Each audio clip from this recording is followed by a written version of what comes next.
ಚಿತ್ರದುರ್ಗದ ರೇಣುಕಾಸ್ವಾಮಿ ಕೊಲೆ ಕೇಸ್ಗೆ ಸಂಬಂಧಪಟ್ಟಂತೆ ಜೈಲಲ್ಲಿರುವಂತಹ ಪವಿತ್ರ ಗೌಡಗೆ ಬರ್ತ್ಡೇ ದಿನವೇ ಶಾಕ್ ಎದುರಾಗಿದೆ. ಮನೆಯೂಟ ಕೊಡೋದಕ್ಕೆ ಆಗಲ್ಲ ಅಂತ ಜೈಲಾಧಿಕಾರಿಗಳು ಹೇಳಿದ್ದಾರೆ.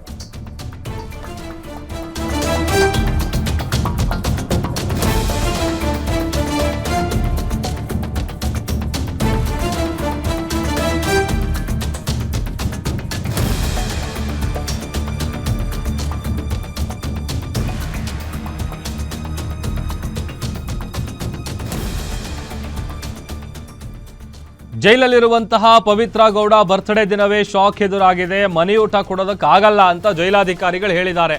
ಮನೆ ಊಟ ನೀಡದಿರಲು ಕಾರಣವನ್ನ ಕೊಟ್ಟಿದ್ದಾರೆ. ಈಗ ಅದನ್ನ ಮೇಲ್ಮನವಿಗೆ ಬೇಕಾದಂತ ಸಿದ್ಧತೆಗಳು ಒಂದು ಕಡೆ ಆಗ್ತಾ ಇದೆ. ಇವತ್ತು ಮಧ್ಯಾಹ್ನ ಅಥವಾ ನಾಳೆ ಬೆಳಿಗ್ಗೆ ಹೈಕೋರ್ಟಿಗೆ ಮೇಲ್ಮನವಿಯನ್ನ ಸಲ್ಲಿಸಲಾಗುತ್ತೆ. ಮನೆಯೂಟಕ್ಕೆ ಕೋರ್ಟಿಗೆ ಅರ್ಜಿಯನ್ನ ಸಲ್ಲಿಸಿದ್ರು ಪವಿತ್ರ ಗೌಡ ಅವರು. ಮನೆಯೂಟ ಕೊಡೋದಕ್ಕೆ 57ನೇ CCH ಕೋರ್ಟ್ ಕೂಡ ಆದೇಶ ಕೊಟ್ಟಿತ್ತು. ಕೋರ್ಟ್ ಆದೇಶವನ್ನ ಪ್ರಶ್ನಿಸಿ ಹೈಕೋರ್ಟ್ಗೆ ಮೇಲ್ಮನವಿಯನ್ನ ಸಲ್ಲಿಸೋದಕ್ಕೆ ಸಿದ್ಧತೆಗಳು ನಡೀತಾ ಇದೆ. ಈಗ ಆಲ್ರೆಡಿ SPPಗಳ ಬಗ್ಗೆ ಜೊತೆ ಕೂಡ ಈ ವಿಚಾರವಾಗಿ ಚರ್ಚೆ ಮಾಡಿದ್ದಾರೆ. ಎಲ್ರಿಗೂ ಕೂಡ ಅದೇ ರೀತಿಯಾದಂಥ ಊಟಗಳನ್ನು ಕೊಡ್ತಾ ಇರೋದು. ಇವರಿಗೆ ಮಾತ್ರ ಸ್ಪೆಷಲ್ ಆಗಿ ಇದೊಂದು ಅವಕಾಶ ಮಾಡಿಕೊಟ್ರೆ ಉಳಿದಂಥವ್ರು ಕೂಡ ಕೇಳ್ತಾರೆ ಅನ್ನುವಂಥದ್ದು ಇದಷ್ಟೆಲ್ಲ ವಿಚಾರಗಳನ್ನು ಜೈಲಾಧಿಕಾರಿಗಳು ಇಟ್ಟಿರುವಂಥದ್ದು.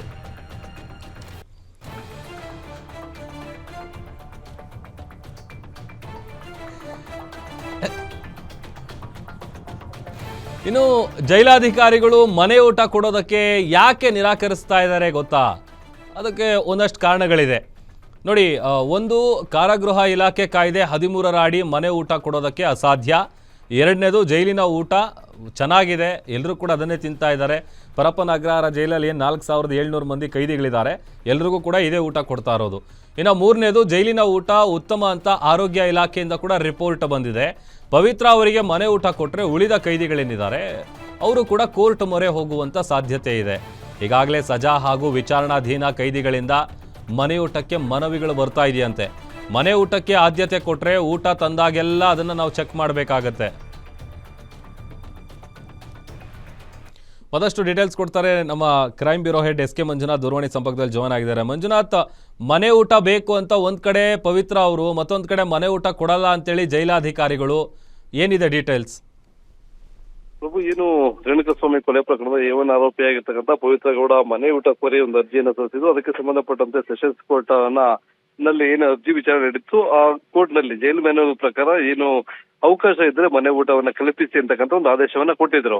ಆದ್ರೆ ಇದಕ್ಕೆ ಸಂಬಂಧಪಟ್ಟಂತೆ ಈಗ ಜೈಲು ಅಧಿಕಾರಿಗಳು ಪವಿತ್ರ ಗೌಡಗೆ ಮನೆ ಊಟ ಕೊಡೋಕೆ ಅವಕಾಶ ಮಾಡ್ಕೊಡ್ಬೇಕು ಬೇಡವ ಅನ್ನೋದ್ರ ಬಗ್ಗೆ ಒಂದಷ್ಟು ಪರಿಶೀಲನೆಯನ್ನ ಮಾಡಿ ಮುಂದೆ ಆಗ್ತಕ್ಕಂಥ ಆಗು ಹೋಗುಗಳ ಬಗ್ಗೆ ಏನೆಲ್ಲ ಸಮಸ್ಯೆಗಳು ಎದುರಾಗ್ತವೆ ಅನ್ನೋದ್ರ ಬಗ್ಗೆ ಹಿರಿಯ ಅಧಿಕಾರಿಗಳು ಒಂದು ಚರ್ಚೆ ಮಾಡಿ ಒಂದು ಆಕ್ಷೇಪಣೆಯನ್ನ, ಅಂದ್ರೆ ಏನು ಸೆಷನ್ಸ್ ಕೋರ್ಟ್ ಕೊಟ್ಟಿರ್ತಕ್ಕಂಥ ಆದೇಶವನ್ನ ಮೇಲ್ಮನವಿ ಸಲ್ಲಿಸೋದಕ್ಕೆ ಹೈಕೋರ್ಟ್ ಅಲ್ಲಿ ಒಂದು ಸಿದ್ಧತೆಯನ್ನ ನಡೆಸ್ತಾ ಇದ್ದಾರೆ.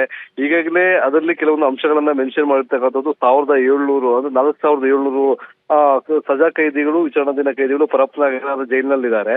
ಅವರಿಗೆಲ್ಲರೂ ಈಗಾಗಲೇ ಒಳ್ಳೆ ಉತ್ತಮವಾದಂತಹ ಉತ್ತಮ ಗುಣಮಟ್ಟದ ಆಹಾರವನ್ನ ಪೂರೈಕೆ ಮಾಡಾಗ್ತಾ ಇದೆ. ಅಲ್ಲಿರ್ತಕ್ಕಂಥ ಆಹಾರದ ಗುಣಮಟ್ಟವನ್ನು ಸಹ ಆಹಾರ ಇಲಾಖೆ ಪರೀಕ್ಷೆ ಮಾಡಿ ಉತ್ತಮ ಆಹಾರ ಇದೆ ಅನ್ನೋ ಒಂದು ದೃಢೀಕರಣ ಮಾಡಲಾಗಿದೆ.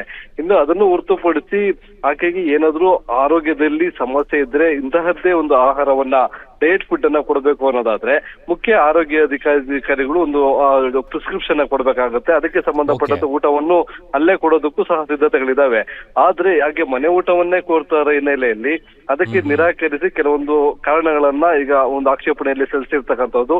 ಅದರಲ್ಲಿ ಏನು ಈಕೆಗೆ ಮನೆ ಅವಕಾಶ ಮಾಡಿಕೊಟ್ರೆ ಉಳಿದ ಆರೋಪಿಗಳು, ಉಳಿದ ಸಜಾ ಕೈದಿಗಳಿರ್ಬೋದು, ವಿಚಾರಣಾಧೀನ ಕೈದಿಗಳಿರ್ಬೋದು, ಅವರು ಸಹ ಕೋರ್ಟ್ ನ ಮೆಟ್ಲೆ ಇರ್ತಾರೆ. ಅವಾಗ ಅವ್ರಿಗೆ ಅನುಮತಿ ಕೊಟ್ಟೋದಾದ್ರೆ ಅವರ ಮನೆಯವರು ಜೈಲಿಗೆ ಬರ್ತಕ್ಕಂಥದ್ದು, ಹೋಗ್ತಕ್ಕಂಥದ್ದು. ಹಾಗಾಗಿ ಅಲ್ಲಿ ಕಾನೂನು ಸುವ್ಯವಸ್ಥೆಯನ್ನ ಕಾಪಾಡೋದಕ್ಕೆ ಕಷ್ಟ ಆಗುತ್ತೆ ಜೈಲು ಸಿಬ್ಬಂದಿಗಳಿಗೆ ಅನ್ನೋ ಒಂದು ನಿಟ್ಟಿನಲ್ಲಿ ಈಗ ಏನು ಇವತ್ತು ಮಧ್ಯಾಹ್ನದ ನಂತರ ಅಥವಾ ನಾಳೆ ಬೆಳಗ್ಗೆ ಒಂದು ಆಕ್ಷೇಪಣೆಯನ್ನು ಸಲ್ಲಿಸುವಂತ ಸಾಧ್ಯತೆಗಳಿದಾವೆ. ಪ್ರಭು, ಓಕೆ, ಥ್ಯಾಂಕ್ ಯು ಮಂಜುನಾಥ್.